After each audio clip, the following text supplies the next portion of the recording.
Alright guys, here's the third and final compressor that I got from the recycle place. I'm surprised they hadn't gotten to the copper yet, but they said go ahead and take it. But when I cut, I don't know if I'm going to cut that off or not actually, if I keep this compressor. Because actually, this coil is welded to this tube which goes to the compressor. Now, if I'm not mistaken guys, now I could be wrong if anybody else has messed with these General Electric lunchbox style compressors. That's what it looks like. It's rectangular. If I'm not mistaken, if I remember right, that tube that's coming out of the compressor here, this big one that loops around and goes back down to the compressor, this coil is attached, but I believe this tube, the oil in the compressor circulates through this tube.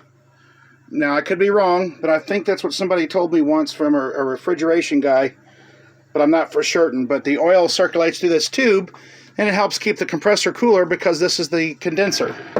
So, but, yeah, so and it's welded to that too, so I don't know if I want to mess with it, but I might cut this off. I told them if I keep the compressor, I'll probably take this back off and go back and give it to them because this is copper. They hadn't got it all the way stripped, they just got it out of the fridge, but they went ahead and let me take it. I know them people over there, but let's see if this runs. I got the wires to it. I haven't tested this one yet before, so let's try it. Let's see if that's the reason they junked the fridge, was because the compressor wasn't starting up. Let's see. It's a pretty cool looking compressor. I'll probably keep this one. Might make another air compressor or something with it. You can do that. Alright, plugging it in. Let's see what happens. Here we go. Oh, wow, that's quiet. For a minute I just heard the hum and thought, oh, it's not running. It is. The hiss you're hearing is the air. Let's see, that's the intake. It's a capillary tube there too. So let me find the discharge. It's got to be over there. Yeah, there it is. Yeah. Well, trying to see through the camera. Yeah. Wow, it's blowing quite a bit of air out that. So, it's an air compressor now. I'm not sure what this is on the compressor for, unless that's where they charge the thing with oil. That may be where they put the oil in the compressor. I don't think that's for the coolant. Most of these don't have that, so I'm not real familiar with the General Electric compressors, so anyway, well, let's unplug it real quick and fire it up one more time.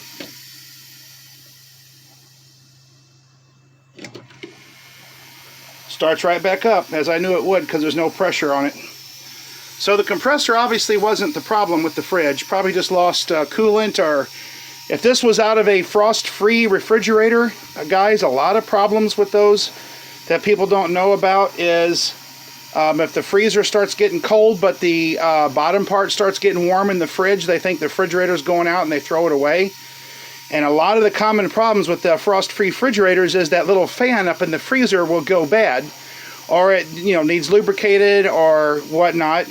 And if that fan's not running in the freezer, that it can't transport the cool air to the bottom part of the fridge. Or another possibility is that the fridge is not going through its defrost cycle, and therefore it's not defrosting, and that ice will build up in that airway and it blocks the air from getting to the bottom part of the fridge. So a lot of people say, oh, it's low on Freon, so we need to throw it away and get another one. So a lot of times that's what happens with these old refrigerators. It's just part of the defrost cycle's not working, or that little fan's not running in the freezer to transport the air to the bottom.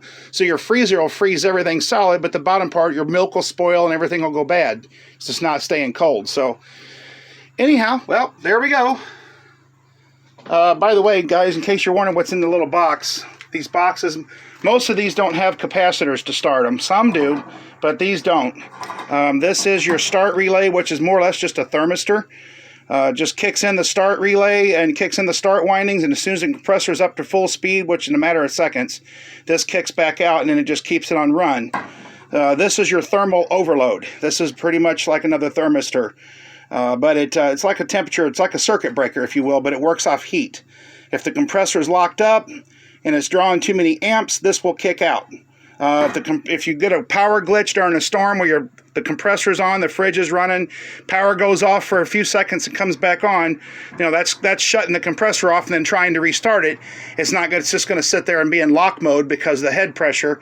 This will kick it out, and until this cools, it won't try to start it again. So if you hear a refrigerator clicking on and off a couple times, or an air conditioner, you hear the compressor cycling a few times before it starts, that's because it's trying to restart right after it's shut back off. A lot of times it's a power glitch or anything else. Even a bad thermostat can cause that too, if it's kicking it off and then wanting to kick it back on. So that's what's inside the boxes for most part.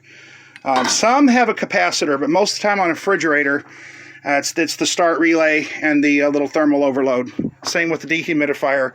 Air conditioners, most of those have capacitors, and I do have a dehumidifier here down there somewhere, and it has a capacitor instead of that relay. So, but they all still have the thermal protection. So there you have it, guys. That's it for today. Thanks for watching.